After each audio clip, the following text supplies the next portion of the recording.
High friends, welcome to all of you. आजचा आहे आपलं थर्ड लेक्चर आणि आजच्या लेक्चरमध्ये आपल्याला पाहायचं आहे ॲटॉमिक स्ट्रक्चर. तर आतापर्यंत आपण पहिल्या लेक्चरमध्ये काय पाहिलं होतं? स्टॅटिक चार्ज, डायनेमिक चार्जमधला डिफरन्स. सगळ्यात पहिले तर चार्ज म्हणजे काय आठवत असेल तुम्हाला. चार्ज म्हणजे काय, तर एखादी वस्तू जेव्हा दुसऱ्या वस्तूला आपल्याकडे ओढून घेऊ शकते किंवा दूर ढकलू शकते तेव्हा त्या इफेक्टला चार्ज आपण असं म्हणू शकतो, किंवा इलेक्ट्रिकल इफेक्टला म्हणजे विजेच्या परिणामाला आपण चार्ज असे म्हणतो. देन मग आपण पहिल्या चॅप्टरमध्ये बेसिकमध्ये शॉर्टकटमध्ये आपण थोडंसं करंट काय असते, EMF काय असते, EMF आणि व्होल्टेजमधला फरक हा थोडक्यात पाहिला होता, जो आपल्याला पुढच्या नेक्स्ट लेक्चरमध्ये अजून डिटेलमध्ये पाहायचा आहे. देन पुढच्या लेक्चरमध्ये आपण हिस्ट्री पाहिलेली आहे, पूर्ण प्रिन्सिपल्स पाहिलेले आहे की कोणतं प्रिन्सिपल्स केव्हा आलं. ठीक आहे. आता हे सगळं पाहत असताना तुम्हाला माहीत आहे की आपण एक पॉवर सिस्टीमची डायग्राम ऑलरेडी पाहिलेली आहे. तर ही आहे पूर्ण पॉवर सिस्टीमची डायग्राम, ज्याच्यामध्ये हा आहे आपला जनरेशनचा पार्ट जो आपण त्या दिवशी डिस्कस केला होता. हा ट्रान्समिशनचा पार्ट. हे नंतर आपण जेव्हा तो चॅप्टर येईल ट्रान्समिशन आणि डिस्ट्रीब्युशन तेव्हा हे सगळं डिटेलमध्ये शिकू. पण सध्या हे शॉर्टकटमध्ये जर पाहिलं तर ट्रान्समिशन देन डिस्ट्रीब्युशन अशा पद्धतीनं आहे. आता या ट्रान्समिशन आणि डिस्ट्रीब्युशन्समध्ये किंवा अजून काही जर सोडलं तर अजून एक उदाहरण सांगतो पहिले याच्या आधी, की आपण जिथे बसलेलो असेल त्याच्या आजूबाजूला किंवा आपल्याला पाहिलं आहे त्याच्या आजूबाजूला खूप साऱ्या वस्तू ह्या म्हणजे आहेत, खूप साऱ्या वस्तू आहेत आणि ह्या ज्या वस्तू आहे कोणत्या ना कोणत्या मटेरियलपासून बनलेल्या आहेत, बरोबर. आता काही वस्तू अशा असेल ज्यातून करंट वाहते, काही वस्तू अशा असेल ज्यातून करंट वाहत नाही. ज्याच्यातून करंट वाहते त्याला आपण इन्सुलेटर्स म्हणतो. ज्याच्यातून करंट वाहत नाही ज्याच्यातून करंट वाहते त्याला आपण कंडक्टर म्हणतो आहे, आणि ज्याच्यातून करंट वाहत नाही त्याला आपण इन्सुलेटर्स म्हणतो आहे. तर कोणामधून करंट वाहते कोणामधून करंट वाहत नाही एवढं बेसिक नॉलेज तर आपल्याला आहे, बरोबर. जसं कूलरच्या बॉडीला लोखंडी बॉडी असेल आणि त्याला जर आपण हात लावला तर आपल्याला शॉक लागते. एखाद्या प्लास्टिकच्या चेअरला आपण हात लावला किंवा त्याच्यावर उभं असेल आणि काही आपण विजेचं काम करत असेल तर आपल्याला कॉन्टॅक्ट हा जमिनीसोबत येत नाही. हे बेसिक गोष्टी आपल्याला माहीत आहे, म्हणजे कोणते कंडक्टर्स आहे आणि कोणते इन्सुलेटर्स आहे. पण या सगळ्या गोष्टीमध्ये कंडक्टर्स असो इन्सुलेटर असो ह्या ज्या वस्तू आहे अतिशय लहान लहान कणांपासून बनलेल्या आहे. पहिली गोष्ट तर हे एखाद्या मटेरियलपासून बनलेले आहे, आणि हे जे मटेरियल आहे हे कोणत्या तरी मटेरियल म्हणजे पदार्थ हे त्या अतिशय लहान लहान कणांपासून बनलेलं आहे. तर इथे आपण अनेक मटेरियलचा यूज केलेला असतो इलेक्ट्रिकल क्षेत्रामध्ये. आपल्याला मटेरियलचा सुद्धा स्टडी करायचा आहे, पण थर्ड नंबरच्या चॅप्टरमध्ये आता नाही. आता फक्त त्या मटेरियलचं जे ॲटम असतात आणि त्या ॲटमचं जे ॲटॉमिक स्ट्रक्चर आहे म्हणजे ते स्ट्रक्चर म्हणजे बनावट ते आपल्याला शिकायचे आहे खूप काळजीपूर्वक, कारण की खूप महत्त्वाचं आहे. जर तुम्ही हे ॲटॉमिक स्ट्रक्चर नाही शिकले मित्रांनो, प्रॉपर लक्ष नाही दिलं तर तुम्हाला डायरेक्ट चार्ज समजणार नाही, आणि चार्ज समजला नाही तर मग करंट समजणार नाही. त्याच्यामुळे शिद्दतनं याला लक्ष द्या. थोडंसं हा टॉपिक विज्ञानाकडे घेऊन जातो तर मे बी तुमचा इंटरेस्ट याच्यामध्ये कमी होईल, कारण की आपण 7व्या-8व्या वर्गामध्ये ॲटॉमिक स्ट्रक्चर शिकलो असेल तेव्हा आपल्याला थोडंसं हे लेक्चर्समध्ये इंटरेस्ट नव्हता, या बोरिंग वाटत होतं. तसंच काहीतरी तुम्हाला वाटेल परत, पण मी वाटू देणार नाही. पण हे महत्त्वाचं आहे, एवढं लक्ष ठेवा. आणि सोपं आहे, फार सोपं आहे. 3 गोष्टी आहेत फक्त ज्या आपल्याला प्रॉपरली लक्षात ठेवायच्या आहे. ते इथे आपण समोर जाऊ. पहा, आपल्याकडे काही मटेरियल्स आहेत, जसं सोडियम आहे, हे अशा टाईपचं काही मटेरियल दिसते. ॲल्युमिनियम आहे आपल्याला, ज्याचा सिल्वरसारखा कलर आपल्याला दिसतो आहे. हे लोखंड आहे, आयरन. आता लोखंडाचा यूज कुठं कुठं होतो ते आपण पाहिलंच आहे. हे कॉपरचे वायर आहे, कॉपरचं बंडल आहे इथे. कॉपरचा यूज आपण माहिती आहे वाइंडिंगसाठी, घरातल्या वायरिंगसाठी किंवा काही ठिकाणी ओव्हरहेडमध्ये बसबारमध्ये करतो. मोस्ट ऑफ द आपण ओव्हरहेडमध्ये ॲल्युमिनियम कंडक्टरचा यूज करतो आहे. ते सगळं येईल पुढे पण हे काही मटेरियल्स आहे. तर आता हे जे मटेरियल्स आहे, जर मी या मटेरियलला खूप बारीक केलं, खूप म्हणजे बारीक केलं तर अतिशय जो याचा लहान कण असेल तो म्हणजे ॲटम. आता आपण मटेरियलचा स्टडी का करत आहे? पहा, मटेरियलचा स्टडी करण्याचं कारण काय, किंवा मग आपल्याला ॲटॉमिक स्ट्रक्चर शिकण्याचं कारण काय आहे ते पहा.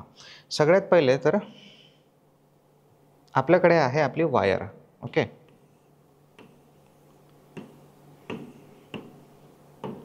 आपलं नेक्स्ट टायटल आहे, आपलं चॅप्टर सुरू झालेलं आहे बेसिक इलेक्ट्रिसिटी. तर सपोज आपल्याकडे ही एक वायर आहे, तर मी इथे कन्सिडर करतो आहे की हे कॉपरची वायर आहे. आता या कॉपरच्या वायरमधूनच आपली काय वाहत आहे, इलेक्ट्रिकल पॉवर ट्रान्सफर होत आहे. तर इथून या वायरमधून इलेक्ट्रिकल पॉवर जी आहे ती ट्रान्सफर होते. इलेक्ट्रिकल पॉवर ही याच्यामधून ट्रान्सफर होते. कशामधून? कॉपरच्या वायरमधून. कॉपरच्या होईल, ॲल्युमिनियमच्या होईल, सिल्वरच्या होईल, गोल्डच्या होईल, पण आपण इथं जनरली उदाहरण हे कॉपरचं घेतलं. तर इलेक्ट्रिकल पॉवर याच्यामधून ट्रान्सफर होते. मग आता इलेक्ट्रिकल पॉवर ट्रान्सफर होते म्हणजे काय, तर पहा ह्या 5 गोष्टी तुम्हाला लक्षात ठेवायच्या आहेत. चार्ज, दुसरं करंट, तिसरं व्होल्टेज, याच व्होल्टेजला आपण EMF असं सुद्धा म्हणतो आहे, व्होल्टेज और EMF, आणि चौथं पॉवर, आणि पाचवी एनर्जी. ह्या सगळ्या क्वांटिटी ज्या आहे त्या या वायर्समधून वाहतात. आता ह्या वायरमधून कशा वाहतात, कारण की आपण पाहिलेलं आहे पहिल्याच लेक्चरमध्ये की पाईपलाईनमधून जेव्हा पाणी वाहते तेव्हा आपण त्या पाईपला पाहू शकतो. जर पाईप हा ट्रान्सपरंट असेल तर आपल्याला दिसतो की पाणी कशा पद्धतीने फ्लो होत आहे, कोणत्या डायरेक्शननं फ्लो होत आहे. आणि पण इथे जेव्हा वायरमधून इलेक्ट्रॉन्स वाहतील तेव्हा आपल्याला दिसणार नाही की इलेक्ट्रॉन्स कसे वाहत आहे, बरोबर.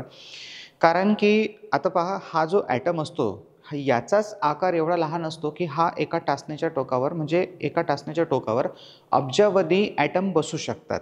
एक टाचणीचं टोक किती असते लहान तुम्हाला आपल्याला माहीत आहे, आणि त्याच्यावरही हे छोटे छोटे ॲटम्स असे अब्जावधी ॲटम बसू शकतात, एवढा लहान पार्ट. आता त्यालाच आपण समजून घेत आहे. तर पहा, हे जे आहे हे आहे आपले कॉपर वायर. हे कॉपर वायर काय आहे, सगळ्यात पहिले तर हे एक मटेरियल आहे, बरोबर. आता हे मटेरियल असंच्या असंच भेटलं असेल का आपल्याला जमिनीमध्ये, नाही बा कॉपरची वायर जमिनीमध्ये लागली आणि लोक ओढून राहिले आहे. कोणाला 2 mm² 2.5 mm² वायर लागली, कोणाला 1.5 mm² किंवा कोणाला 1 mm² वायर लागली आणि ते ओढून राहिले आणि बस बंडल भरून राहिले आणि विकून राहिले, असं तर पॉसिबल नाही आहे. हे काय असेल, एक आपलं खनिज आहे, बरोबर. जे मटेरियल्स आपल्याला भेटत आहे त्या मटेरियलमध्ये अनेक मटेरियल मिक्ससुद्धा असतात. त्याला पूर्ण सेपरेट करून त्यातलं कॉपर हे वेगळं केलं जाते. कॉपर्सचे पूर्ण ते जे काही असेल सॉलिड फॉर्ममध्ये असेल, मग त्या सॉलिड फॉर्मला लिक्विड फॉर्ममध्ये कन्वर्ट करून मग त्याच्यापासून आपल्याला जे बनवायचं असेल ते आपण बनवतो. जसं कॉपरपासून आपण वायर बनवू शकतो, बसबार बनवू शकतो, वेगवेगळ्या वस्तू आपण बनवतो. अशाच पद्धतीने जमिनीमध्ये आपल्याला सोनं सापडते, सिल्वर सापडते, गोल्ड सापडते, अनेक पदार्थ, अनेक खनिजं आपल्याला सापडतात. पण एक गोष्ट अजून तुम्ही ऑब्झर्व केली का, की आपल्या आजूबाजूला ज्या वस्तू आहेत ह्या वस्तू, काही वस्तू प्युअर मटेरियलपासून बनलेल्या आहेत, तर काही वस्तू हे अनेक वस्तूचं कॉम्बिनेशन आहे. अनेक वस्तूचं कॉम्बिनेशन. जसं पहा, आता याचं बेस्ट उदाहरण जर तुम्हाला दिलं तर पदार्थाचे 3 प्रकार पडतात. पदार्थाचे 3 प्रकार, आणि हे सगळं लिहिण्याची काही आवश्यकता नाही आहे. म्हणजे जे मी आता तुम्हाला सांगतोय, जे बोर्डवर लिहून देईल ते तर लिहायचंच आहे, पण जे मी तुम्हाला सांगतोय ते लिहिण्याची काही आवश्यकता नाही, कारण की हे आपल्याला सगळं माहीत आहे. फक्त रिवाईज करून देणं गरजेचं आहे. पदार्थाचे 3 स्टेट असतात किंवा मुख्य पदार्थाचे 3 प्रकार आहे. कोणते, सॉलिड स्टेट, लिक्विड स्टेट आणि गॅसियस स्टेट. म्हणजे स्थायीरूप, जे आपल्याला वस्तू दिसतात ज्याला आपण स्पर्श वगैरे करू शकतो, ठीक आहे. लिक्विडलाही आपण स्पर्श करू शकतो. देन आहे द्रवरूपातील पदार्थ, पाणी, दूध, जे काही असेल, समजा लिक्विड पदार्थ ऑइल वगैरे असेल तर हे झाले आपले लिक्विड पदार्थ. देन मग जातो आपण गॅसेसमध्ये. Carbon dioxide, oxygen, nitrogen, helium हे सगळे गॅसेस पदार्थ आहे, हवेत असतात, त्याच्यामुळे हे झाले गॅसेस मटेरियल, वायुरूप पदार्थ. तर जे वायू आहे ते सुद्धा पदार्थ आहे, द्रव ते सुद्धा पदार्थ आहे, जे स्थायी रूपामध्ये आहे ते सुद्धा पदार्थ आहे. तर पदार्थाचे असे 3 प्रकार. पण तो स्थायी रूपातला असो की द्रव रूपातला असो की वायू रूपातला असो, तो कोणत्या ना कोणत्या मटेरियलपासून बनलेला आहे. आता बनताना होऊ शकते तो प्युअर मटेरियलपासून बनलेला असेल, नाही तर मग 2 मटेरियलचं कॉम्बिनेशन असेल, किंवा 3. जसं आपण चहा पितो तर चहा हे कोणत्याही एका मटेरियलचं कॉम्बिनेशन नाही. हां, तुम्ही जर फक्त दूध पित असेल तर दुधामध्ये मे बी फक्त दूधच तुम्ही गरम करून पित असेल या थंड पित असेल, पण तुम्ही चहा पिऊन राहिले आहे तर चहाचा अर्थ क्लिअर झालेला आहे की त्याच्यामध्ये पाणी, म्हणजे पाणी आहे, दूधही आहे, साखरही आहे, चहापत्ती आहे, XYZ जे काही आहे ते. तर ते 2-4 पदार्थाचं मिश्रण आहे, तर ते झालं कंपाऊंड. पण दूध जर म्हटलं आपण समजा तर ते आपल्यासाठी एक प्युअर आहे. तसंच आपल्या घरामध्ये आपण आता कॉपरची वायर यूज करतो आहे, तर ते कॉपरची वायर ही प्युअर. आता कंपनीनं ती प्युअर बनवली असेल नसेल बनवली तो कंपनीचा प्रॉब्लेम, बरोबर. पण जेव्हा आपण कॉपरची वायर लावतो आहे तर तेव्हा आपल्या डोक्यात तर हेच आहे की हे फक्त कॉपरची वायर आहे. किंवा आपण सोनाराकडे गेलो आहे आणि त्याला एखादी काही ज्वेलरी मागितली आणि त्याला गोल्डची मागितली आपण 24 कॅरेट. ॲक्च्युली 24 कॅरेट म्हणजे सुद्धा एकदम 100% गोल्ड नसते, त्याच्यामध्ये पण 99% वालं कन्सेप्ट येतो. तर तेव्हा आपल्याला लक्षात येते की हे प्युअर शुद्ध काय आहे, सोनं आहे. याच्यामध्ये म्हणजे दुसरा कोणताही पदार्थ मिक्स केलेला नाही आहे. जसं मग कॅरेट कमी होतात, मग 23, 22, तर त्याच्यामध्ये दुसरे पदार्थ जे आहे ते ॲड होणं सुरू होतात. तर तुम्हाला याच्यातला फरक समजला पाहिजे की कंपाऊंड म्हणजे काय, प्युअर मटेरियल काय. म्हणजे आपल्या आजूबाजूला जेवढ्याही वस्तू आहे त्यातल्या प्रत्येक वस्तू काही हे प्युअर मटेरियलपासून बनलेली नाही आहे. ते वेगवेगळ्या मटेरियलचं कॉम्बिनेशनसुद्धा असू शकते, म्हणजे कंपाऊंडसुद्धा असू शकते. जसं प्लास्टिक जर घेतलं आपण आपल्या आजूबाजूला, तर हे अनेक मटेरियलचं काय आहे, कॉम्बिनेशन्स आहे. आतल्या घरामध्ये तुम्ही पाहिलं असेल स्विच आहे, सिलिंग रोज आहे, होल्डर्स आहे, सॉकेट्स असतील, 2 पिन 3 पिन असतील, हे सगळे जे ॲक्सेसरीज आहे याच्यामध्ये टर्मिनल्स आहे आणि हे टर्मिनल्स बनवण्यासाठी आपण ब्रास या मटेरियलचा यूज करतो आहे. आता ब्रास जर आपण पाहिलं, हे कॉपर आहे. आता ब्रास जर आपण पाहिलं तर ब्रास हे कंपाऊंड मटेरियल आहे जे कॉपर प्लस झिंक पासून मिळून बनलेलं आहे. तर म्हणून हा फरक तुम्हाला बायफर्गेट करता आला पाहिजे, लक्षात ठेवा.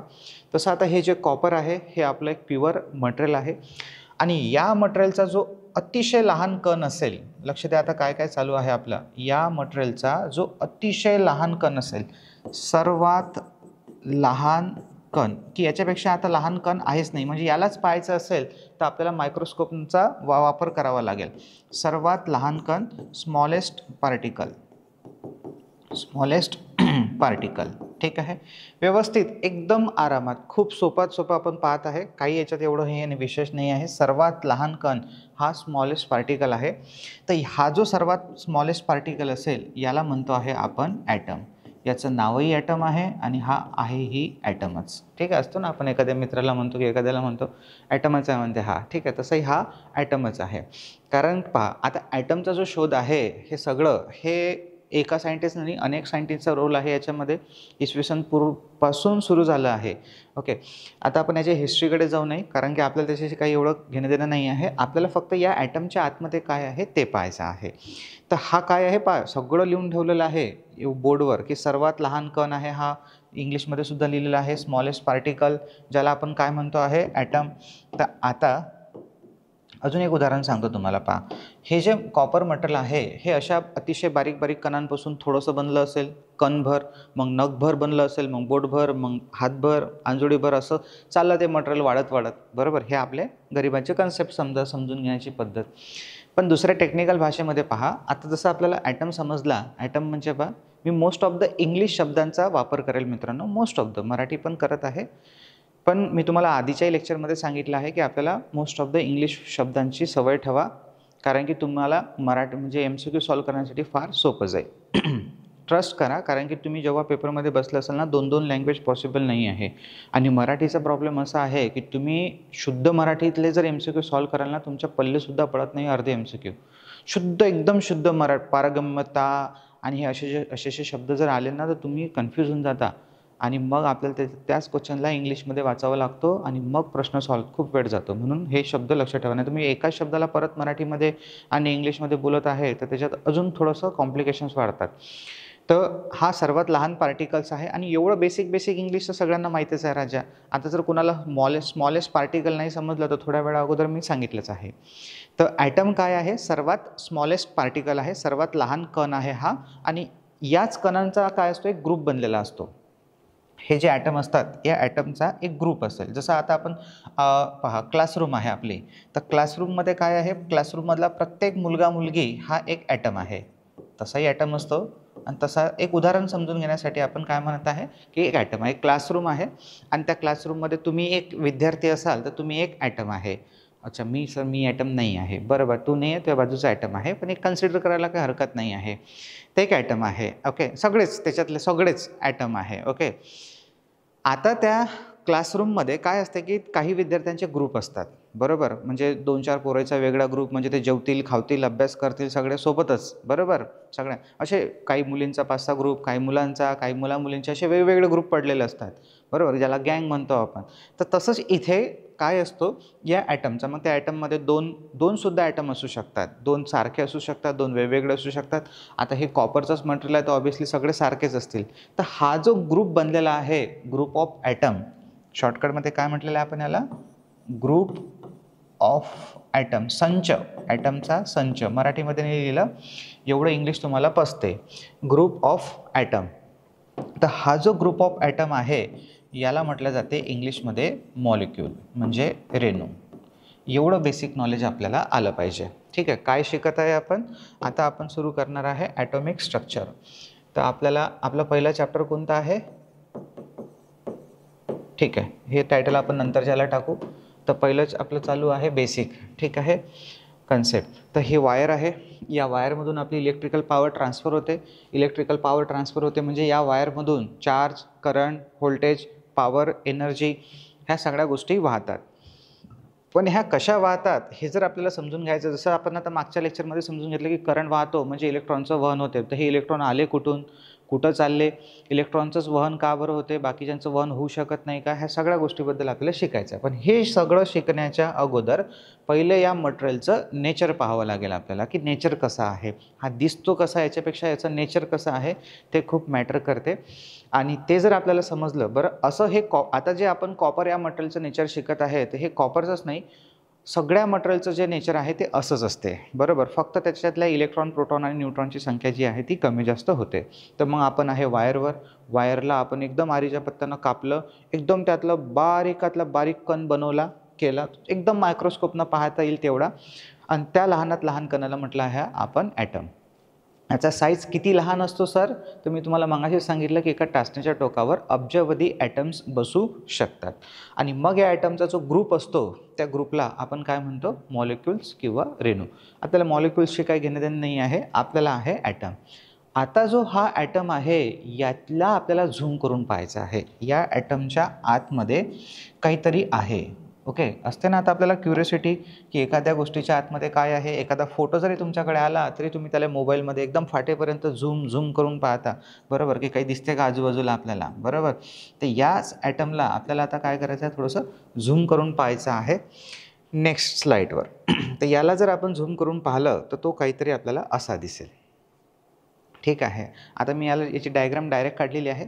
ज्या ज्या डायग्राम पॉसिबल होईल आपण त्या डायरेक्टच रिप्रेझेंट करू. तशा तर होतच नाही, काढाच लागतात, पण मोस्ट ऑफ द करू, कारण की त्याच्यात आपल्याला वेळ वाचतो, आणि वेळ जर वाचला डायग्राम काढणं तर एक्सप्लेनेशनला वेळ जास्त देता येते. याच्या अगोदर एक हे पहा, इथे तुम्हाला पिरियोडिक टेबल दिसतो आहे. हा पिरियोडिक टेबल आपण विज्ञानाच्या पुस्तकामध्ये पाहिलेला आहे. याला पिरियोडिक टेबल किंवा ॲटॉमिक टेबल म्हणतात. याच्यामध्ये 1 पासून इथे 1 नंबर आहे, तर 1 पासून ते 118 पर्यंत ते टोटल 118 ॲटम्स आहे हे सगळे. ओके, याच्यामध्ये hydrogen, lithium, beryllium, sodium, magnesium हे सगळे वाचत नाही मी. याच्यामध्ये आता कुठंतरी आपला कॉपरसुद्धा आहे, कुठंतरी आपलं गोल्ड आहे, कुठंतरी सिल्वर आहे. पाहून घ्या, याच्यामध्ये जर आपण पाहिलं तर कॉपर आहे, झिंक आहे, ओके, एजी सिल्वर आहे, त्याच्याच खाली गोल्ड आहे. त्याच्यानंतर मग हे का बरं सांगत आहे की हे आपल्या याच्यामधले आपल्या इलेक्ट्रिकल क्षेत्रामध्ये यूज करणारे मटेरियल्स आहे. जास्त करून सिलिकॉन आपण यूज करतो आहे, ॲल्युमिनियम आपण यूज करतो आहे, ओके, गॅलियम, इंडियम हे सगळे आहे पुढे नंतर, पण आता बेसिकला मी मार्क केला आहे. आणि हे कुठंतरी माहीत आहे का या टेबलमध्ये सिक्वेन्सनं ठेवलेलं आहे. जसं आता कॉपर आहे, तर कॉपर हा 29 नंबर्सला आलेला आहे. प्रत्येकाचा नंबर वेगवेगळा आहे. जसा याचा कॉपरचा 29 आहे, झिंकचा 30 आहे, ॲल्युमिनियमचा 13 आहे. तुम्हाला नाही दिसणार तो, ते खूप लहान टेबल आहे. तर सिलिकॉनचा 14 आहे, आणि हे पाठसुद्धा करण्याची गरज नाही आहे. पण हे जे नंबर्सनं ठेवलेले आहे, या नंबरचं काहीतरी महत्त्व आहे, काहीतरी वैशिष्ट्य आहे. हे जे नंबर्स दिलेले आहे प्रत्येक ॲटमला, याला ॲटॉमिक नंबर म्हणजे अणु क्रमांक, तो अणु किती क्रमांकाला आहे ते. पण हा काय मग हा जसा 29 क्रमांकाला आहे, तर हा 29व्या वेळेस भेटला का, म्हणजे 29 म्हणजे जसं पहिले हेलियम भेटला असेल, मग हा भेटला असेल, मग असा 29व्या वेळेस कॉपर भेटला असेल, असं नाही आहे मित्रांनो. हा जो आहे हे मागं पुढे भेटलेले आहे सगळे, पण हा 29 नंबर त्याच्या आतमध्ये किती प्रोटॉन्स आहे हे दर्शवते. म्हणून म्हणजे किती प्रोटॉन्स आहे त्याच्यावरून तिथं त्याचा प्लेस आहे, हे असं नाही आहे. अजून महत्त्वाची गोष्ट पहा की जगामध्ये किती लाख कोटी वस्तू आहेत, बरोबर. लाख कोटी वस्तू असतील, काय काय नाही बनलं आहे जगामध्ये, बरोबर. म्हणजे आपल्या काही वस्तू आपल्या दैनंदिन जीवनामध्ये ज्या काही आपण यूज करतो आहे, तर एरोप्लेन, सॅटेलाईट्स, अजून काय कशाकशापर्यंत, ठीक आहे. ह्या लाखो वस्तू असतील किंवा अजून त्याच्यापेक्षा करोडो वस्तू असतील, पण ह्या वस्तू बनवताना प्रत्येकच वस्तू ही प्युअर मटेरियलपासून बनलेली नाही आहे. मोस्ट ऑफ द वस्तू याच्यातल्या कंपाऊंड आहे, कारण की टोटल जर ॲटम पाहिले ना आपण जगामध्ये, तर ते 118 आहे. हे सुद्धा लक्षात ठेवा की इन वर्ल्ड जगामध्ये टोटल ॲटम म्हणजे टोटल कण, जर आपण एका रूममध्ये एक एक कण घेतला ना प्रत्येक पदार्थाचा, तर टोटल 118च भरतील. आणि तेही 118मध्ये द्रवरूप पण आले, वायुरूप पण आले, आणि स्थायीरूप पण आले. म्हणजे लिक्विड पण आले, गॅसेस पण आले, आणि सॉलिड पण आले या 118मध्ये. म्हणजे गॅसेस तर दिसूनच नाही राहिले, म्हणजे सॉलिडच काहीतरी आपल्याला दिसतील, आणि काही लिक्विड स्वरूपात आहे. विचार करा, या 118 वेगवेगळ्या कणांपासून हे विश्व बनलेलं आहे. हे विश्व बनलेलं आहे, म्हणजे याचं किती मोठं आपल्याला हे आहे. आता हे काही एका दमानं 118चा शोध नाही लागला सायंटिस्टकडून. काही पहिले आधी लागले असेल, मग चालले ते एक एक एक एक सायंटिस्ट शोधत गेले. आता याच्यामध्ये जर आपण पाहिलं ना 2 असे भयानक मटेरियल्स आहे, ओके, की ज्याचा यूज आपण आपल्या याच्यामध्ये करतो आहे अणुबॉम्बमध्ये, ओके. त्याच्यामध्ये खूप एनर्जी राहते. ओके, तुम्हाला दाखवून देतो आहे.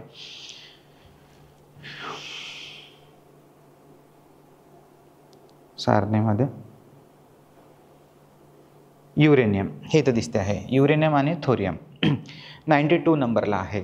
युरेनियम आणि थोरियमचा जो शोध आहे हा नंतर लागलेला आहे, पण हे एवढे 2 भयानक आहे की 1 किलोला 1 किलो जर युरेनियम आपण जाळला ना तर 4700 टन एवढा कोळसा जाळल्यानंतर जेवढी उष्णता तयार होईल ना तेवढी उष्णता फक्त हा 1 किलोचा युरेनियम तयार करू शकतो. हे मी तुम्हाला जनरेशनच्या चॅप्टरमध्ये नंतर परत सांगेल सध्या. आणि आपल्याला थोडं शॉर्टकटमध्ये पाहायचं आहे, जास्त डिटेलमध्ये नाही, आपल्याला विज्ञानाच्यामध्ये जायचं नाही आहे, कारण की आपल्याला पुढे चार्ज समजून घ्यायचा आहे आणि चार्ज समजून घेण्यासाठी ॲटॉमिक स्ट्रक्चर हे समजलं पाहिजे. तर थोडक्यात आयडिया आली असेल तुम्हाला. तर आता इथे पहा, जसं आता हा ॲल्युमिनियम AL लिहिला आहे आणि ॲल्युमिनियम त्याच्यावर त्याच्या डोक्याच्या वरती आणि ॲटॉमिक नंबर लिहिला आहे टेबलमध्ये. तसा हा ॲटॉमिक नंबर डावीकडे आणि त्याच्या पायाशी लिहिला जातो, ज्याला आपण सफिक्स प्रिफिक्स म्हणतो आहे. ठीक आहे, तर इथे लक्ष द्या. तर आता हे आहे आपण इथे की आपण होतो ॲटमवर आणि आता आपल्याला ॲटमला काय करायचं आहे, झूम करून पाहायचं आहे. तर जर आपण ॲटमला झूम करून पाहिलं तो आपल्याला असा दिसेल. तर इथे पहा, हा कॉपरचा एक कण आहे ज्याला आपण काय केलेलं आहे, आता इथं झूम केलेला आहे. हा कॉपर Cu आणि याला असं आपण इथं झूम केलं, नावही दिसते तुम्हाला तिथं, झूम मोठं केलं. आता मोठं केल्यावर काय दिसत आहे पहा, की एक रेड साईडचा आपल्या रेड कलरचा एक सर्कल दिसत आहे, काही ब्लू कलरचे आपल्याला हे गोले दिसत आहे ज्याच्यामध्ये मायनस साईन आहे. आतमध्ये आपल्याला काहीतरी 29+35 N असं दिसत आहे. इथं काही सर्कल दिसून आलेले आहे, हे सगळं असं काहीतरी आपल्याला दिसत आहे. त्याला आपण झूम केलं तर सायंटिस्ट लोकंसुद्धा याला पाहू शकले नाही आणि कोणीच याला पाहू शकत नाही की हा ॲटम आतमध्ये दिसतो कसा. मग सर तुम्हाला कसं काय दिसला, तुम्ही कसं काय सांगून राहिले की हे असं असते. पहा भाऊ, माया काहीच रोल नाही याच्यात. मी माया घरी काही बनवून तुम्हाला आणून नवीन काही मांडून सांगून नाही राहिलो. हे सगळं काही जे आहे ते पुस्तकातलंच आहे. सायंटिस्ट सांगण्याचं तात्पर्य असं की सायंटिस्ट लोकांनासुद्धा हे शोधण्यासाठी खूप अभ्यास करावा लागलो. या ॲटम एवढा जो लहान पार्टिकल आहे ॲटम, त्याच्या आतमधूनच वेगवेगळ्या रेज पाठवाव्या लागल्या. अल्फा, गॅमा, बीटा रेज असतात ह्या पाठवून त्यांनी चेक केलं की कुठं पोझिशन प्रोटॉनची आहे, कुठं न्यूट्रॉनची आहे. आणि खूप साऱ्या सायंटिस्टचा रोल आहे याच्यामध्ये. एक सायंटिस्ट आला, त्याने हे सांगितलं, मग दुसरा आला, त्यानं असं सांगितलं की नाही हे असं नाही, हे असं आहे. मग दुसऱ्यानं हां हे बरोबर आहे पण हे असंही आहे. असं वेगवेगळं करत करत ह्या ॲटॉमिक स्ट्रक्चरचा शोध लागलेला आहे आणि चालू आहे. आता पहा, आणि ही खूप डिटेल स्टडी आहे, आपल्याला डिटेल कळायचा नाही आहे. अजून एक नोट सांगून देतो तुम्हाला की हे कलर्स डायग्राममधले आहे, ओरिजिनल कलर नाही आहे. नाही तर मग कोणी म्हणाल की नाही हे रेड कलरचं असते का आणि इलेक्ट्रॉन हे ब्ल्यू कलरचे असते का. नाही, याचं स्ट्रक्चर जर तुम्हाला एक व्हिज्युअलाइज करायचं असेल तर तुम्ही दोन प्रकारे इमॅजिन करू शकता. जसं आपला सूर्य असतो आणि त्या सूर्याभोवती ग्रह फिरतात, तशाच टाईपचं आहे की हा सूर्य आणि या सूर्याभोवती काही जसं आपण म्हणतो ना कक्षा, ओके, त्या जशी पृथ्वी ही आपल्या कक्षरेषेमध्ये फिरत आहे, तसं हे काही इलेक्ट्रॉन्स जे आहे हे रोटेट करत असतात. काय रोटेट करत असतात? इलेक्ट्रॉन्स. दुसरं उदाहरण तुम्ही समजून घेता, एक जो आवळा फळ आहे, आंबट असतो आवळा, त्या आवळ्यामध्ये हिरवं एक बीज असते कठीण सेंटरला आणि देन आजूबाजूला त्याचं पूर्ण काही जे काय ते मटेरियल असतं. मी मुद्दामून आवळाच घेतला, सीताफळ नाही घेतला, कारण सीताफळचं उदाहरण इथे लागू होणार नाही, कारण त्याला जर पाहिलं आपण तर त्याच्यामध्ये बिया जास्त आहे. तर आता असं काहीतरी इथे एक कठीण असं काय कवच आहे, केंद्रक आहे या ॲटमचं. तर जो केंद्रक आहे त्याला म्हटलं जाते न्यूक्लियस. ओके, न्यूक्लियस हे शब्द आता आपल्याला थोडेसे लक्षात ठेवायचे आहे, कारण हे महत्त्वाचे आहे. साईड बाय साईड आपण लिहून घेणार आहे. न्यूक्लियस, केंद्रक. ठीक आहे, न्यूक्लियस. आता या न्यूक्लियसच्या आतमध्ये काय आहे, तर न्यूक्लियसच्या आतमध्ये 2 गोष्टी आहे. कोणत्या? तर प्रोटॉन आणि न्यूट्रॉन. ह्याच्यामध्ये प्रोटॉन असतात. आता प्रोटॉन जे आहे याच्यावर पॉझिटिव्ह चार्ज असतो. आता हे पॉझिटिव्ह चार्ज तर माहीत होता आपल्याला, पण पॉझिटिव्ह निगेटिव्ह काय आहे हे आपण पुढे समजून घेऊ. सध्या फक्त एवढं लक्षात ठेवा की याच्यावर काहीतरी पॉझिटिव्ह चार्ज असतो, काहीतरी. आता तो किती असतो हे सुद्धा आपण टेबलमध्ये, जेव्हा आपण याचा टेबल लिहू तेव्हा आपल्याला माहीत होऊन जाईल. सध्या आपल्याला एकदम एकदम हलकं हलकं डोक्याला रिलॅक्स ठेवायचं आहे आणि एकदम सिंपल आहे. जसं आपण मित्रांनो एखादा पिक्चर पाहतो ना आणि पिक्चर पाहिल्यानंतर जसं आपण एखाद्या मित्राचे पूर्ण अर्धा 1 घंटा घेतो की तू पिक्चर पाहूच नको, मीच तुला सगळं सांगतो. हे नाही का मग काय तो हिरो येते, मग ते काय हिरोईन येते, मग ते काय डान्स, मग काय फाईट होते. जे काही XYZ तुम्ही सांगता स्टोरी, क्लायमॅक्स वगैरे. बस तसंच याला काहीतरी लक्षात ठेवा. काय तो ॲटम आणि काय त्याचं जे न्यूक्लियस आणि ते काय त्या न्यूक्लियसमध्ये न्यूट्रॉन, प्रोटॉन नसतात आणि मग त्याच्यावर त्या न्यूट्रॉनवर कोणताही चार्ज नसतो. भलतं असं काहीतरी तुम्ही त्याला स्टोरी टाईप लक्षात ठेवा. म्हणजे तुम्हाला ते लक्षात ठेवण्यासाठी सोपे जाईल आणि तुम्हाला ते बोरिंगसुद्धा वाटणार नाही. आणि हे खूप महत्त्वाचं आहे. कारण याच्यातली मी जे एक गोष्ट सांगेल ना, ते जर तुम्ही लक्षात नाही ठेवली तर उद्या कोणते इलेक्ट्रॉन, मग सगळेच इलेक्ट्रॉन उडून चालले याच्यातले. कोणते फ्री आहे आणि कोणते व्हॅलेन्स आहे याच्यातला फरक आपल्याला समजणार नाही. नाच आपण त्याचं गांभीर्य समजत नाही. मग जेव्हा MCQ असतो तेव्हा काही जणांना अडचण येतात, तेव्हा तेच दुरुस्त करतात. काही जण तेही नाही करत, डायरेक्ट पेपरले आणि मग तिथं माती खातात आणि थोड्या मार्काने रिझल्ट चालले जातात.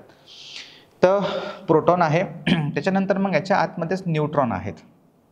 न्यूक्लियसच्या आतमध्ये ॲरो कुठं गेलेला आहे तुम्हाला दिसेल. हे पहा, हा प्लसवाला ॲरो इथं आलेला आहे.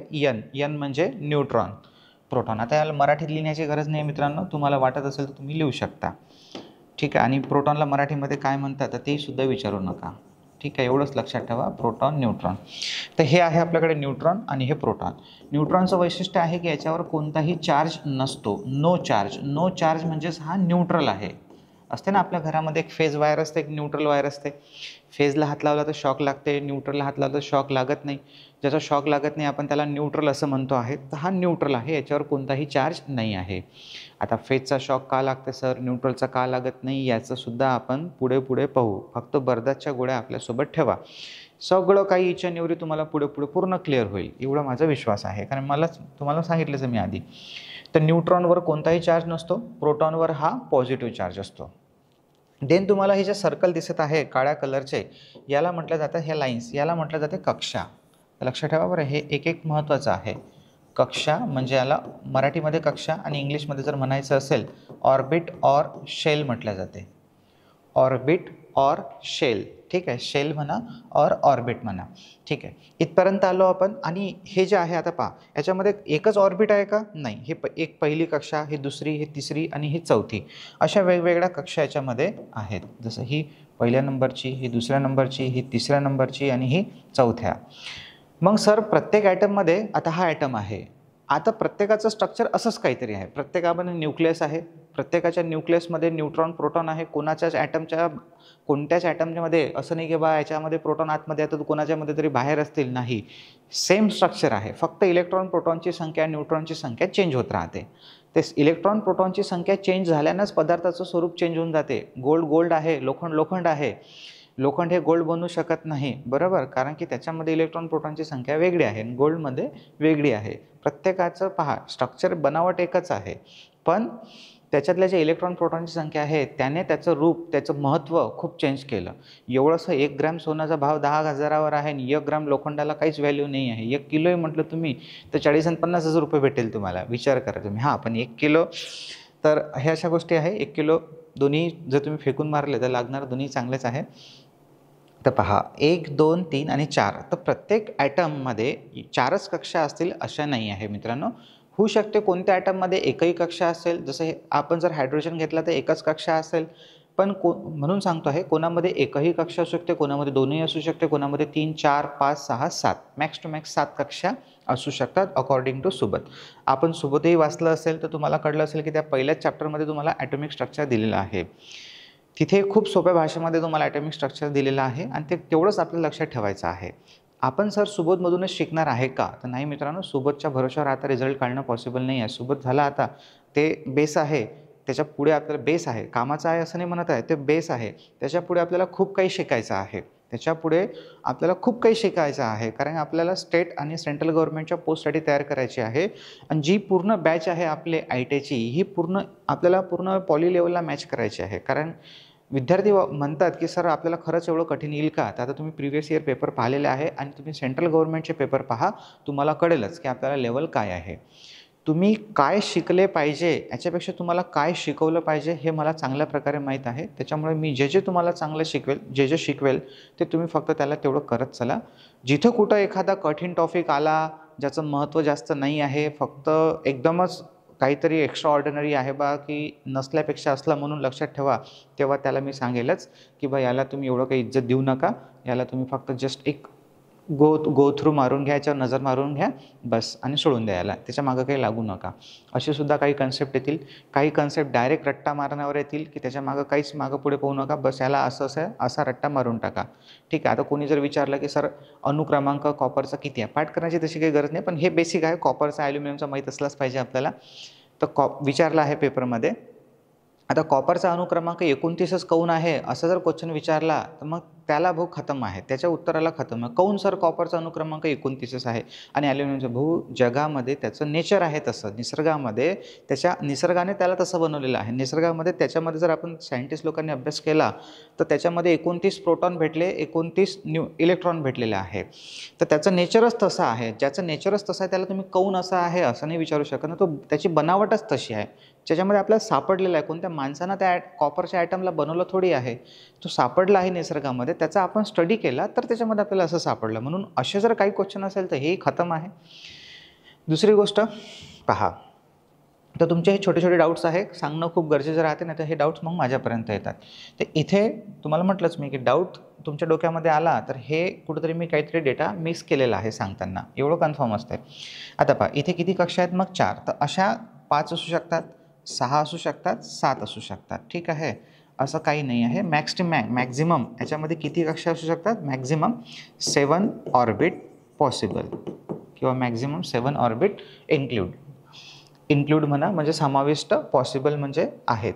पण आता काय आहे पहा, इथे जे मी नंबर दिलेला आहे 1 नंबरची कक्षा, 2 नंबरची कक्षा, 3 असं सुद्धा तुम्ही म्हणू शकता त्याला. 1 नंबर, 2 नंबर, 3 नंबर म्हणजे ऑर्बिट किंवा शेल, किंवा याला असं सुद्धा म्हटलं जाते, अल्फाबेटनं सुद्धा डिनोट केलं जाते.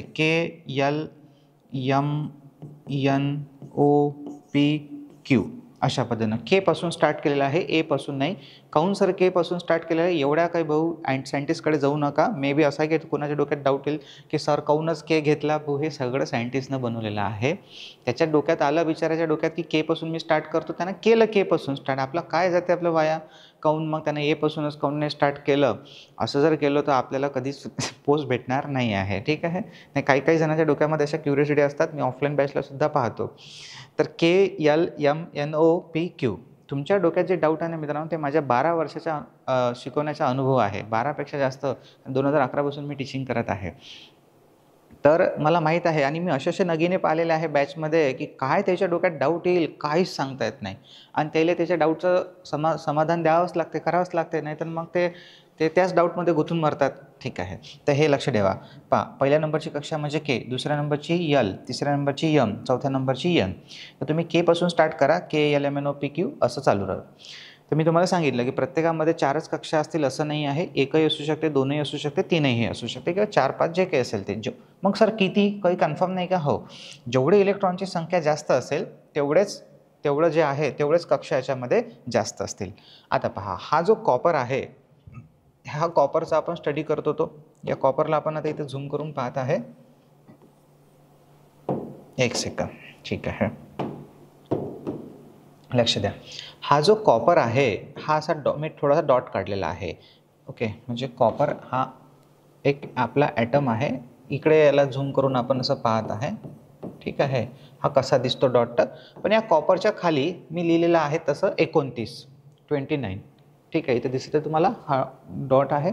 इथे CU त्याचा सिम्बॉल आहे बरं कॉपरचा. काऊन सर कॉपरचं स्पेलिंग ते CU येते? नाही, इथं प्रत्येकाचे स्पेलिंग जे आहे तुम्ही पाहिलं असेल तर वेगवेगळं आहे. जसं तर गोल्ड जर पाहिला तर G येते, पण इथं AU आहे. सिल्वरचं S येते, इथं AG आहे. कारण की जर सिल्वरचा SI घेतला तर तो सिलिकॉनसाठी गेला होता, म्हणून हे वेगवेगळे केलेले आहे. तर त्याच्यात जास्त आता डोकं लावू नका. कुठं डोकं नाही लावायचं हेही तुम्हाला सांगावं लागते. आता हा जो नंबर आहे 29, हा नंबर काय आहे? याला म्हणतात ॲटॉमिक नंबर. ॲटॉमिक नंबर शॉर्टकटमध्ये किंवा पूर्ण लिहून घेऊ आपण, ॲटॉमिक नंबर. आता हा ॲटॉमिक नंबर काय असतो, काय नाही? एक ॲटॉमिक नंबर असतो, एक मास नंबर असतो. तर ॲटॉमिक नंबर आणि मास नंबरमध्ये काय फरक आहे तेही आपण पाहू. आपल्याला मास नंबर लक्षात ठेवण्याची काही गरज नाही आहे मित्रांनो. आणि ॲटॉमिक सांगितलंच मी तुम्हाला की जे काही महत्त्वाचे आहे ॲटम त्याचे लक्षात ठेवलेच चालते.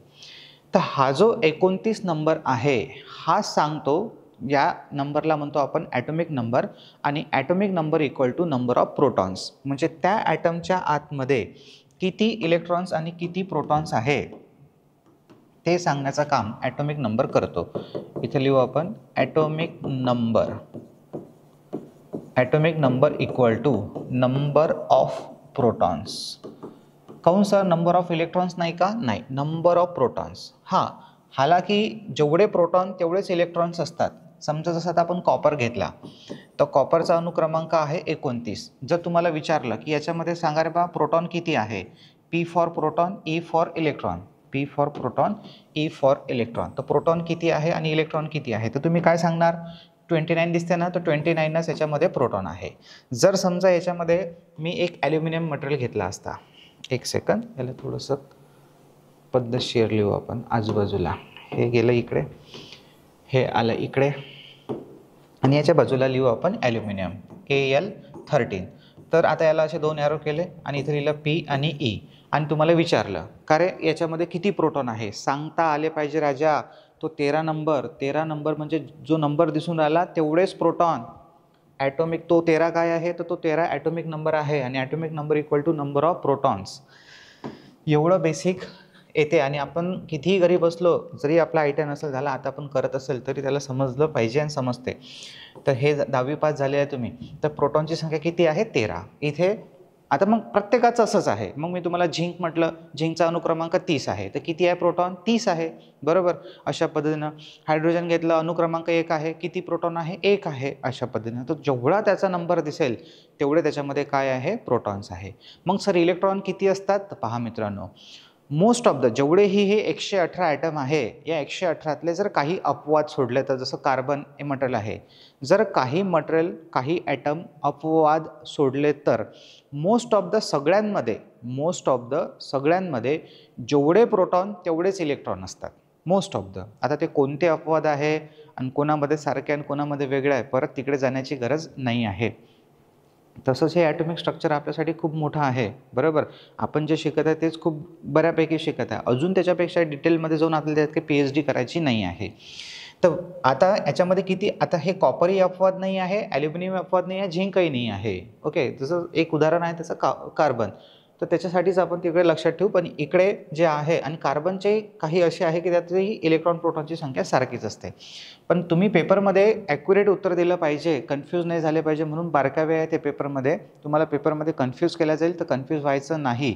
केव्हाही जर तुम्हाला विचारलं की ॲटॉमिक नंबर काय दर्शवतो, तो ॲटॉमिक नंबर हा नंबर ऑफ प्रोटॉन दर्शवतो. आणि जर तुम्हाला विचारलं की एखाद्या पदार्थाचा ॲटॉमिक नंबर हा आहे, तर त्याच्यामध्ये किती इलेक्ट्रॉन आणि किती प्रोटॉन्स असतील, तर जो नंबर दिसतो तेवढेच प्रोटॉन तेवढेच इलेक्ट्रॉन. हां, पण काहीमध्ये अपवाद आहे बरं, काहीमध्ये तेवढेच इलेक्ट्रॉन नसतील. तर म्हणून मग आता इथे जर मला कोणी इलेक्ट्रॉन विचारलं, तर इथे 29च इलेक्ट्रॉन असतील. इथे 13 आहे, तर 13च काय असतील? इलेक्ट्रॉन. 13च प्रोटॉन, 13च इलेक्ट्रॉन. कार्बन जरी विचारलं असतं ना मला, तरी मी सांगितलं असतं. फक्त कार्बनचं असं आहे की त्याचे अजून काही भाऊबंध असतात, ज्यामध्ये इलेक्ट्रॉनची संख्या वेगवेगळी असते. त्याला आयसोटोप वगैरे म्हणतात. तिकडे आपण काही जाऊ नये. तर कळलं का इथपर्यंत? जसं आता मी Zn, समजा सपोज झिंक घेतलं आणि इथं 30 आहे, त्याचा अर्थ काय होईल की याच्यामध्ये प्रोटॉन आणि इलेक्ट्रॉनची संख्या किती आहे? प्रोटॉनही 30 आणि इलेक्ट्रॉनही 30. बस सरळ. पण जेव्हाही सांगायची वेळ येईल तेव्हा तुम्ही नेहमी प्रोटॉनच्या संख्येवरूनच काय सांगायचा? Atomic number. अजून असतो याच्यामध्ये एक मास नंबर. असंच लक्षात ठेवायला, मास नंबर. तर मास नंबर काय असतो? तर मास नंबर P+N. आता मित्रांनो, मी याला डायरेक्ट लिहिलं आहे P+N. याला काही तेलमीठ लावलेलं नाही आहे. IMP हे IMP दोन्हीही फॉर्म्युलेच म्हणता येईल आपल्याला, की दोन्ही कन्सेप्ट महत्त्वाचे आहे. थोडंसं पाणी पिऊन घेऊ गोडभर. तुम्ही सुद्धा पिऊन घ्या. लेक्चर्स करताना वेळोवेळी पाणी पित राहा.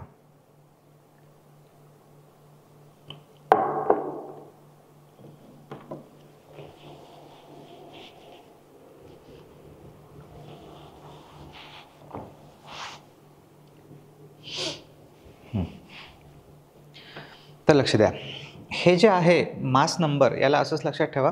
आता मास नंबर म्हणजे काय? इकडे तुम्हाला दिसत नसेल, मी याला इकडे करतो आहे. हे लिहून घ्यायचं आहे तुम्हाला नंतर. सांगतोच मी तुम्हाला कसं कसं काय काय लिहायचं. सध्या तुम्ही लक्षात ठेवा फक्त.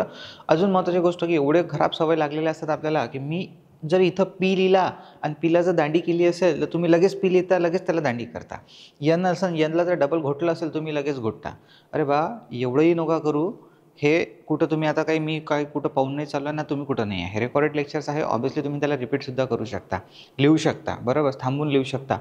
10 घंटे लिहायचे आपल्याला एवढं लिहायला लागलं तर काही प्रॉब्लेम नाही, मला तरी काही प्रॉब्लेम नाही आहे, बरोबर. पण हे असं नका करू की एकदम एक शब्द लिहिला लगेच एक लिहून राहिले. ह्या तुमच्या चुका आहे ज्या मला रिमूव्ह कराव्याच लागतात. पहिले सगळं समजून घ्यायचं काय काय लिहितो आहे आपण स्लाईडवर. जेव्हा आपण पुढे जातो तेव्हा नंतर आपण थोडं मागे येऊन त्याला परत लिहू शकतो, काही प्रॉब्लेम नाही आहे. जसं आता मागच्या स्लाईडला तुम्हाला अजून माहीत नाही आहे की काय त्याच्यामध्ये ॲड होणार आहे, काय नाही, किती जागा सोडायची आहे, तर पहिले व्यवस्थित पाहून घ्या. इथे पहा मास नंबर. तर इथे मी लिहिलं डायरेक्ट P+N, शॉर्टकट लिहिलं. एवढं काही गरीब नाही आपण की आपल्याला number of protons plus number of electrons याची लिहायची गरज पडेल. डायरेक्ट शॉर्टकट लिहिलं P+N, कारण की इथं काही आपण कोणतं पुस्तक नाही बनवून राहिलो आहे. इथे आपण आपल्या शॉर्ट नोट्स बनवत आहे. ज्या मी बोर्डवर लिहून देईल ह्याच तुमच्या शॉर्ट नोट्स आहे मित्रांनो. खूप मेहनत लागते नोट्सला. जर तुमची नोट्स बेस्ट असेल ना तर तुमचा स्टडीसुद्धा बेस्ट आहे, बरोबर. आणि हे काम तुम्ही माझ्यावर सोपवून द्या. फक्त तुम्ही लिहायचं, व्यवस्थित लिहायची आणि समजून घेण्याची तयारी ठेवा. अजून एक गोष्ट सांगतो, नोट्स अशा असतील की नोट्स तुम्ही जरी वाचल्या तर तरी तुम्ही हरपून जाल. म्हणजे तुम्हाला 100% त्यातलं कळणार नाही, कारण त्याच्यासाठी तुम्हाला लेक्चर्स करावंच लागेल. हे सुद्धा माझं शिकवण्याचं वैशिष्ट्य आहे. नाही तर बा मग आता नोट्स करून घेतली मी, झालं आता तर आम्हीच भगवान आहे असं होणार नाही आहे. कुठेतरी तुम्हाला पाय घासायची सुद्धा वेळ येऊ शकते मधामधात. चुकीचे असतील असं नाही म्हणत आहे मी तुम्हाला, कारण की त्याचे महत्त्व कुठेतरी लेक्चरमध्ये बोलण्यामध्ये समजून सांगितलेले असतात, जे वाचल्याने एकदम कळत नाही. आता पहा मास नंबर. तर मास नंबर इक्वल टू इथं काय लिहिलं आपण P+N, म्हणजे प्रोटॉन प्लस न्यूट्रॉन यांच्या बेरजेला म्हणतो आहे आपण मास नंबर. हे मास नंबर पाठ करायची गरज नाही आहे. जसं फॉर एक्झाम्पल आता कॉपर जर घेतला आपण उदाहरणार्थ, EG म्हणजे उदाहरणार्थ कॉपर. तर कॉपरचा आता इथं यम लिहितो आहे पहा, यम, आणि इथं याच्या पायथ्याशी लिहिलं आहे आपण प्रेफिक्समध्ये लिहिलं आहे आपण कॉपर Cu. तर जसं कॉपरमध्ये 29 प्रोटॉन आहे आणि 35 न्यूट्रॉन आहे. तर 29 प्लस 35 म्हणजे झाले 64. 9 आणि 5 14, 14 4 हातचा आला 1, हे 4 आणि हे 2 6, 64. तर 64 झाला त्याचा मास नंबर. हे काही गरज नाही आहे आपल्याला, फक्त सांगत आहे तुम्हाला की मास, आणि हे तर तुम्हाला सांगितलंच मी इकडे इलेक्ट्रॉन प्रोटॉनची. तर हे 2 गोष्टी लक्षात ठेवा, महत्त्वाच्या आहे. ऑलरेडी पेपरमध्ये एक्झाम आपल्याला विचारलेला आहे. जर तुम्हाला मास नंबर दिला असेल आणि प्रोटॉनची संख्या दिली असेल तर न्यूट्रॉनची संख्या काढता येते. जर मास नंबर देऊन न्यूट्रॉनची संख्या दिली असेल तर प्रोटॉनची संख्यासुद्धा प्लस मायनस करून आपल्याला काढता येते. तर इथपर्यंत आल्याच्या नंतर आपण परत आपल्या वापस टॉपिकवर येऊ मंगाच्या. तर इथे होतो आपण ॲटॉमिक स्ट्रक्चरवर. तर मी काय सांगितलं पहा की जसं कॉपर आहे तर कॉपरचा ॲटॉमिक नंबर 29 आहे. त्याच्यातले 29 जे प्रोटॉन आहे ते सगळे 29 प्रोटॉन हे न्यूक्लियसच्या आतमध्ये असतील. एकही प्रोटॉन हा न्यूक्लियसच्या बाहेर नसणार. टोटल प्रोटॉन हे न्यूक्लियस काय आहे, तो अंदरचं सेंटर त्याच्या आतमध्ये आहे. आणि जेवढेही न्यूट्रॉन आहे ते सुद्धा न्यूक्लियसच्या आतमध्येच असतात. मग राहिले इलेक्ट्रॉन्स. तर हे जे इलेक्ट्रॉन्स आहे 29, हे मात्र वेगवेगळ्या कक्षेमध्ये असतात. जसं आता याच्यामध्ये पहा आपण 29 आहे. तर 29 काय आहे याच्यामध्ये, प्रोटॉनही 29 आहे, इलेक्ट्रॉनही 29 आहे. इथं लिहू आपण P29, E29. तर 29च्या 29 हे प्रोटॉन जे आहे ते आपल्याला न्यूक्लियसच्या आतमध्ये भेटले. पण जे 29 इलेक्ट्रॉन्स आहे ते कोणत्याही एका कक्षेमध्ये नाही आहे, तर ते वेगवेगळ्या कक्षेमध्ये आहे. जसं इथं पहिली कक्षा आहे तर पहिल्या कक्षेमध्ये 2 इलेक्ट्रॉन पहा. इथं मी लिहितात, काउंट करा तुम्ही. हे पहिल्या नंबरची कक्षा ना, हा 1 इलेक्ट्रॉन, हा 1 इलेक्ट्रॉन. सिद्धत न समजून घ्या, काही गडबड नाही आहे आपल्याला. कारण आपण जर याच्यात गडबड केली, धावपळ केली, जिथं करायची आहे तिथं करू आपण. जिथं एकदम इम्पॉर्टन्स नाही आहे बा, फक्त एक नजर मारायची त्याच्यावर, तेव्हा ठीक आहे. पण इथं नाही आहे, हे खूप महत्त्वाचं आहे. आता याच्यामध्ये पहा, पहिल्या कक्षामध्ये 2 इलेक्ट्रॉन आहे. दुसऱ्यामध्ये काउंट करा, इथून काउंट करतो मी 1 2 3. मला तर माहीतच आहे, तुम्ही पहा 1 2 3 4 5 6 7 8. किती झाले, 8 इलेक्ट्रॉन. असंच जर तिसऱ्यामध्ये काउंट केले ना तर ते 18 इलेक्ट्रॉन भरतील. आणि चौथ्यामध्ये जर पाहिलं तर 1 इलेक्ट्रॉन भरेल. पहा, पहिल्या कक्षेमध्ये किती, 2 इलेक्ट्रॉन. दुसऱ्यामध्ये किती, 8. तिसऱ्यामध्ये किती, 18. आणि चौथ्यामध्ये किती, 1 इलेक्ट्रॉन. का बरं सर चौथ्यामध्ये 1? आता याचं पण लक्ष ठेवा. मित्रांनो, हे ज्या कक्षा आहेत या कक्षेमध्ये किती इलेक्ट्रॉन असतील, मॅक्झिमम शब्द लक्षात ठेवा, त्या ॲटमच्या प्रत्येक ऑर्बिटमध्ये किती हे असतील, इलेक्ट्रॉन असतील, याचा एक फॉर्म्युला आहे. तो सुद्धा आपल्याला पेपरमध्ये विचारला गेला आहे आणि त्याच्यावर तो सुद्धा आपल्याला लक्षात ठेवायचा आहे, कारण की महत्त्वाचं आहे, लक्ष द्यायचं सगळं. आता आपण पुढे जाऊ. एक एक गोष्ट आपण सध्या ॲटॉमिक स्ट्रक्चरवरच आहे, तर इथं लिहिणार मी आता पहा, number of electrons in orbit. आता मी एवढं लिहिलं इंग्लिशमध्ये, पसलं का तुम्हाला? इन म्हणजे मध्ये, ऑर्बिटच्या मध्ये.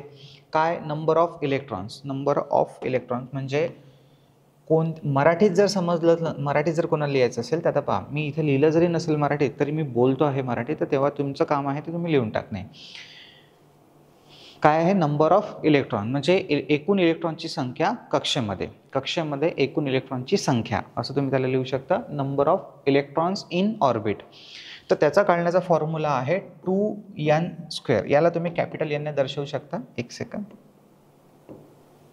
म्हणजे हे जे आहे याला असं कॅपिटल एन ने दर्शवू शकता आणि इक्वल टू याचा फॉर्म्युला आहे 2n². आता इथेही एन आहे, इथेही एन आहे, पण इथे कॅपिटल एन आहे, इथे स्मॉल एन आहे.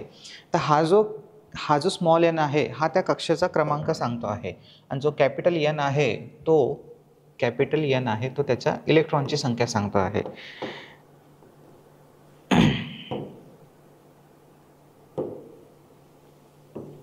ओके, तर याला आपण असं बॉक्स करून टाकू.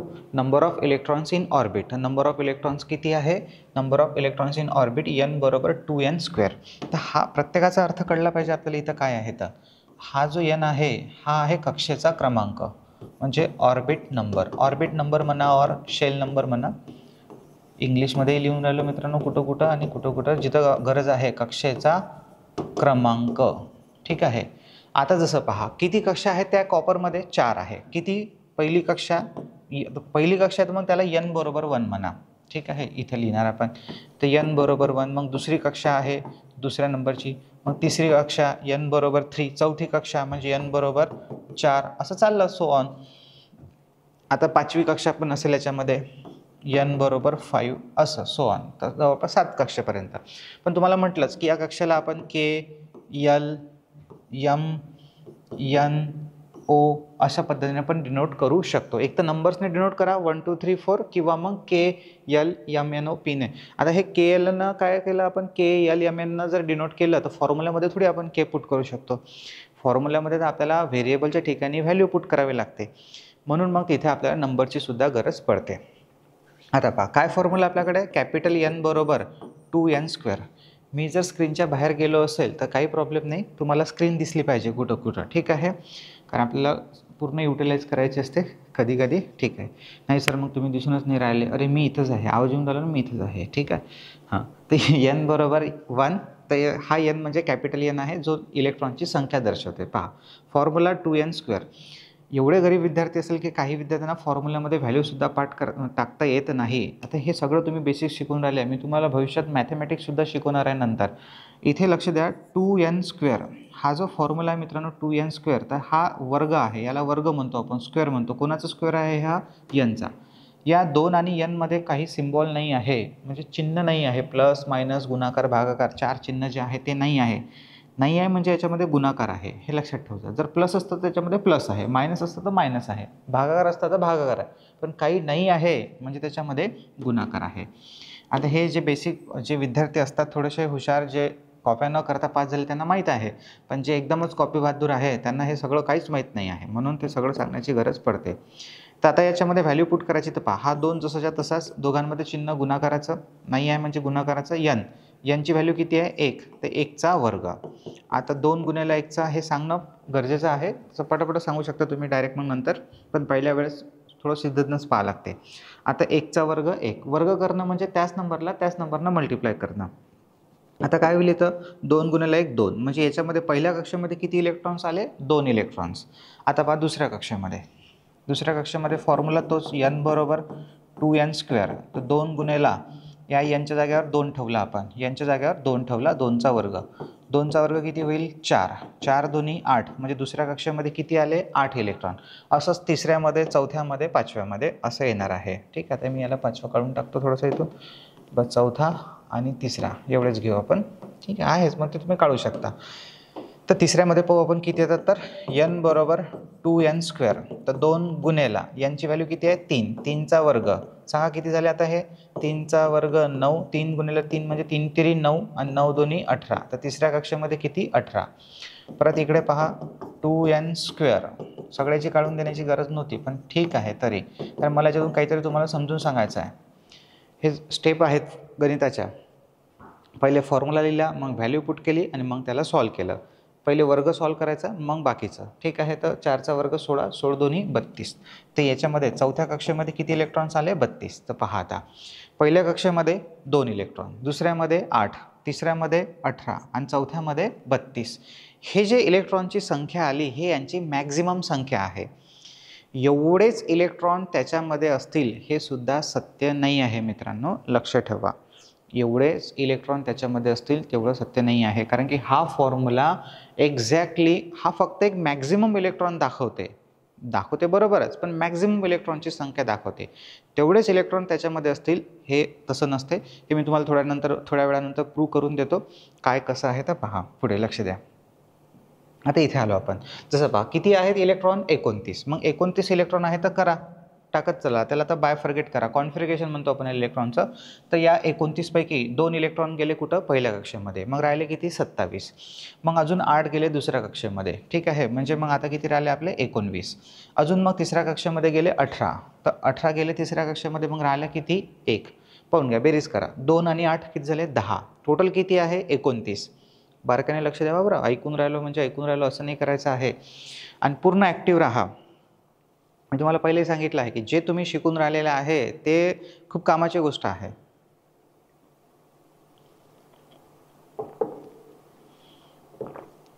मे बी काही जणांनी आतापर्यंत दम लावला असेल आणि आता त्यांचा दम तुटत असेल, बरोबर.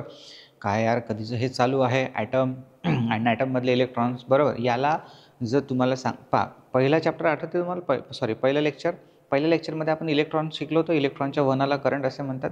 जर मला गरज नसती तर मी डायरेक्ट तिथंच सांगितलं, तोच करंट झाला आणि तोच व्होल्टेज झाला.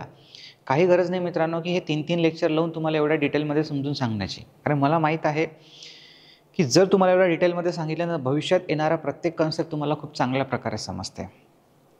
त्या कन्सेप्ट समजण्यामध्ये पण फायदा होतो आणि एक्झाममध्ये सुद्धा फायदा होतो आणि आपली ॲबिलिटीसुद्धा वाढते.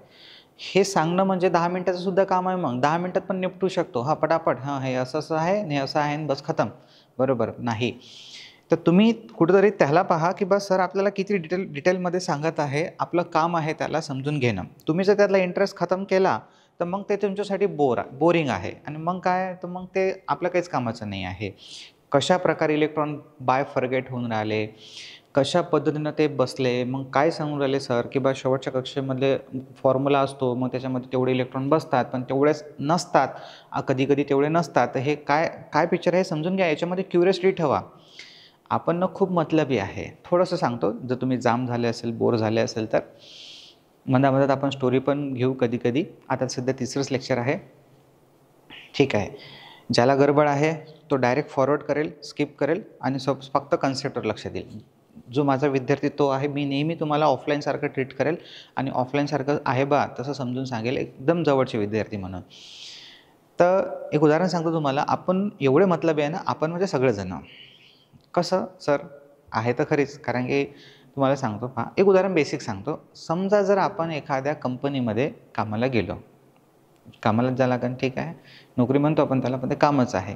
प्रायव्हेटमध्ये गेलो आहे आपण. आता प्रायव्हेटमध्ये सुद्धा लोक परमनंट असतात लोक, तो भाग वेगळा, तो नंतर अनुभवाने आणि त्यांच्या कामाने ते होतात. पण आपण आता कंपनीमध्ये नवीन लागलो, नवीन एकदम पहिलाच दिवस आहे आणि आपलं ट्रेनिंग सुरू आहे. काहीतरी एखादी मशीन आहे खूप भयानक, CNC मशीन असतात किंवा अजून काही मशीन्स असतात. तर त्या मशीनवर आपण ॲज अ ऑपरेटर म्हणून लागलो आहे आणि आता आपल्याला तो ट्रेनर जो असतो तिथला, तो ट्रेनिंग देत आहे की या मशीनला कशा पद्धतीनं ऑपरेट करायचं.